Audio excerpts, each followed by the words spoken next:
자, 우울증 약에 대해서 더 알아보겠습니다. 모든 약은 부작용을 갖고 있죠. 우울증 약도 심한 건 아니지만 경미한 부작용은 있죠. 아유, 뭐 나름대로 또 꼽자면 많이 있죠. 사실은 요새 많이 안전하고 좋지만은 사실은 초기에 약을 잘 써야 될 때가 많이 필요합니다. 이게 왜냐하면 치료 의사 입장에서는 환자를 약을 먹게 만들고 그것조차도 사실 쉽지 않은데 저항이 있기 때문에 부작용까지 생겨버리면 사실 환자분들이 약을 먹는데 그게 얼마나 불편하시겠어요. 그러니까 그 부작용을 최소화하기 위해서 굉장히 노력을 많이 합니다. 용량을 적게 시작을 한다든지, 저는 이제 불안형 우울증이 많은데 불안형 우울증 같은 경우 약을 소량을 쓰고 노인도 소량을 써서 시작을 해서 부작용을 없게끔 만들어 놓고 시작하는 게 굉장히 중요합니다. 그래서 부작용 예방약도 하나 쓰기도 하고 소화 같은 부작용이 상당히 많기 때문에 또 밥을 먹으면서 같이 먹게 만드는데 이 대표적인 게 이 소화 불량이 처음에 생기는 게 가장 대표적인 미식거림이 갑자기 생기고 토할 것 같고 심지어는 토하도 하고 그런 게 불안도 유발되기도 하고 이런 작용이 초반에 있을 수가 있습니다. 그래서 이런 걸 좋아지게 하기 위해서 아까 얘기한 대로 소량 쓰고 밥과 먹고 같이 먹도록 하든지 아니면 밥 먹는 중간에 먹게 하든지 해가지고 근데 한국 사람들이 아침을 요새 잘 먹지 않습니까? 그렇죠. 그러니까 주로는 이게 아침에 많이 주는데 점심 때 차라리 먹어라 이렇게 얘기하는 경우도 있어서 밥하고 같이 먹으면 부작용이 별로 없이 잘 넘어가게 되는 경우도 많이 있습니다. 그래도 생기면 다른 약물 계통으로 바꾸고요. 그래서 아니, 시간이 지나면 조금 나아지는 거 아닙니까? 그렇죠. 근데 보통 와가지고 그러고 나면 안 먹고 와요. 일주일 있다가. 그래가지고 그러면 이제 약 바꿔야 되는 경우가 많이 생기는 거죠. 환자분이 싫다고 그러고. 그러니까 이게 처음에 거부감을 줄여주는 게 의사의 능력이에요. 그래서 그걸 잘 이렇게 설명을 해가지고 조절해주면은 환자분이 안심하고 먹게 돼서 나중에는 이제 고맙다 그러죠. 처음. 그렇겠네요. 그러니까 네. 지금 기분도 다운돼 있고 네. 몸도 안 좋은데 거기다 미식거리까지 그러니까, 생긴다면 예, 예. 입맛도 없는데. 그렇죠. 아, 그러니까 사실은 이제 불안형 우울증은 절대로 걱정이 많아가지고 이게 또 많이 찾아봐요. 이런 건강 정보를 많이 찾아봐가지고 부작용을 저보다 더 많이 하는 경우도 많이 있어요. 네, 불안 증상이죠. 그러니까 그 사람 분들한테 오히려 찾아보지 못하게 하는 게 치료입니다. 우리가 SSRI 계통을 가장 많이 쓰는데 그 SSRI 계통 중에도 이런 부작용, 미식거림 네. 좀 없는 게 있나요? 거의 없습니다. 사실은 그런 계통은 다른 계통으로 좀 바꿔줘야 돼요. 우울증 증상 중에도 소화불량이 아주 크게 주된 증상 중 아닙니까? 근데 여기다가 이걸 유발하게 되니까 우울증 약 중에서도 우리가 멀타자핀이라고 하는 약은 사실 토하거나 이런 걸 좋아지게 하는 성분이 있거든요. 그러니까 그런 약하고 같이 쓸 수도 있고 그 약을 초기에 투여할 수도 있고 그래서 약을 계통을 좀 바꿔가지고 빈도가 좀 적은 수로 많이 가게 하는 게 중요하다고 볼 수 있겠습니다. 우리가 SSRI 계통의 약이 또 부작용으로 체중 감량. 맞아요. 이게 다이어트 클리닉에서는 네, 이걸 이용해서 네. 치료하기도 하는데. 맞아요. 어떤 분들은 이제 부작용이 생겨도 좋으니까 이 약을 써달라 이렇게 얘기하시는 분도 있습니다. 사실은 우울증 증세 중에서 이 섭식에 관련된 증상이 많이 있습니다. 못 먹거나 많이 먹거나. 근데 많이 먹는 사람들 같은 경우에 이제 젊은 여자분들이 폭식해가지고 하는 경우가 많은데 이런 경우는 이런 약을 쓰면 도움이 되냐라고 해가지고 저한테 이제 덜 먹게 해달라. 그래가지고 그런 플록세틴 계통 약물을 좀 요청하는 경우가 많이 있는데 뭐 그렇게까지 원하면 뭐 해줄 수는 있지만 사실은 괴롭거든요. 그러니까 그렇지 않게끔 만들어주면서 입맛도 좀 떨어뜨려 주는 게 중요하겠죠.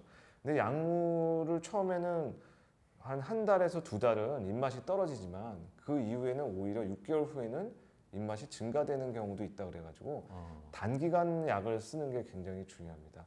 그래서 플록세틴 계통의 약물을 써서 입맛이 떨어져서 살이 좀 빠졌다면 그리고 우울 증상도 많이 좋아졌다면 그 이후에는 이 살이 좀 다시 찔 수 있다는 걸 잘 얘기를 하고 본인이 행동 조절을 통해 가지고 다이어트라든지 운동을 통해서 극복하게 하는 방법이 더 좋은 방법이라고 볼 수 있겠습니다. 보통 SSRI 계통의 약은 말씀하신 대로 오전에 많이 쓰는데 네. 아니면 점심시간에 식사랑 네, 같이 네. 드셔라. 저녁에 쓰는 경우도 있어요? 저녁에 쓰는 경우도 있죠. 우리 파락세틴 계통 약물은 한 25%에서 50%까지도 얘기하는데 잠이 졸린 경우도 많이 있어요. 약을 먹으면. 그래서 환자분들이 졸리면은 일상생활을 더 못하니까 밤에 주는 경우도 있죠. 그래서 초반에는 사실은 아침에 줘보고 졸립다고 얘기하면은 저녁으로 돌려주는 경우가 많이 있습니다.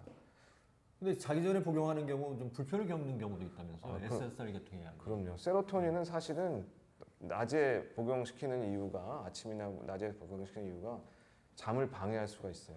세로토닌은 밤에 그 잠을 이렇게 분절을 많이 시키거든요. 잠의 깊이를 떨어뜨리고.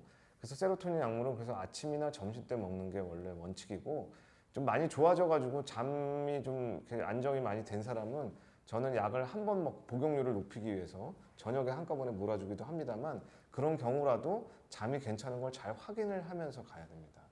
이 사이클도 세로토닌은 많이 변화시키는 경우가 많이 있어서 세로토닌 약물이 꼭 잠에는 꼭 좋다고만 얘기할 수는 없어요. 네.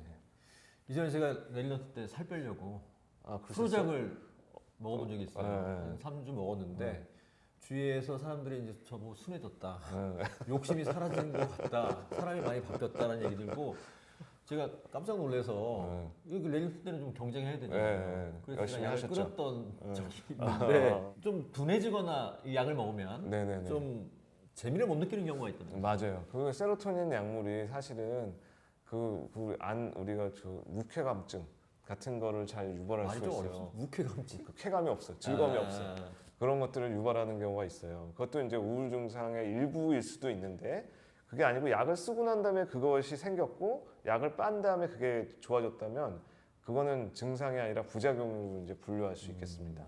사실 근데 그게 이제 좋은 점도 있고 나쁜 점도 있는데 사실은 사람이 좀 이렇게 제일 즐거움이 별로 없어졌다고 해가지고 아 이건 너무 둔해지는 거 아니야 이렇게 생각하는 사람도 있고 불편감을 느끼는 사람도 있을 수 있는데 사실 너무 감정적이었던 사람한테는 이게 오히려 좀 더 도움이 될 수도 있는 그 부작용 중 하나가 될 수 있겠습니다. 네. SSRI 계통의 약이 성적 부작용도 조금 있죠. 아 그럼요. 네. 그래서 저는 이제 부작용을 설명해 줄 때 맨 처음에 왔을 때 처음에 우리 속이 안 좋을 수 있다. 두 번째는 우리가 오르가즘이라든지 성욕이 좀 떨어질 수 있다. 그런 것들을 먼저 두 가지를 제일 강조를 해서 얘기를 합니다. 사실 대표적인 부작용인데 이제 어느 정도 좋아지게 되면 사실은 이제 성적인 욕구도 생기고 사회생활에 대한 즐거움이 생기기 때문에 이런 부분이 굉장히 중요하게 되거든요.